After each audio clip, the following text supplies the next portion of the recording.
കണ്ണും മനവും നിറച്ചു.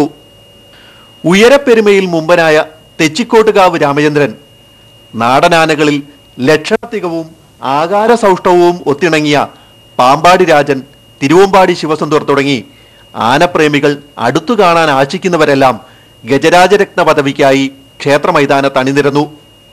ആൾക്കൂട്ടത്തിന്റെ തലനിരപ്പിന് പിന്നെയും 5 അടിയിലേറെ ഉയരത്തിൽ തലയുയർത്തി വന്ന തെച്ചിക്കോടൻ ഒരു കുട്ടിയാടിനേക്കാൾ പാവമാണെന്ന ഭാവത്തിൽ ചുറ്റും കൂടിയ ആരാധകർ അവന്റെ പൂർവ്വകാലമെല്ലാം മറന്നു.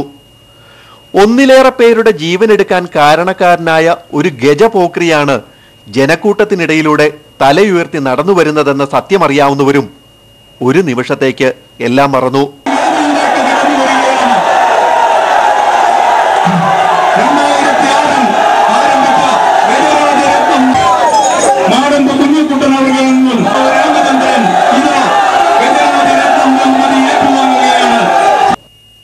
ആരാധകരുടെ കണ്ണും മനവും നിറച്ച് ഗജവീരന്മാർ അണിനിരന്നതോടെ ആവേശം അലതല്ലി.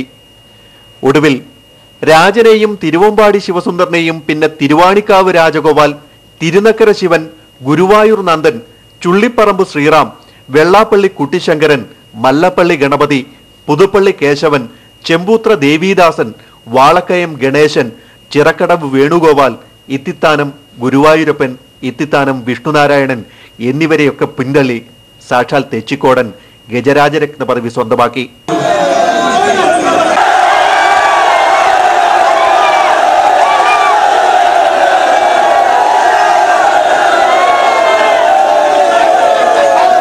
പാമ്പാടി രാജന്റെയും തിരുവമ്പാടി ശിവസുന്ദരന്റെയും ഒക്കെ ആരാധകർക്ക് അല്പം പിണക്കവും പരിഭവവും ഒക്കെ ഉണ്ടായത് സ്വാഭാവികം.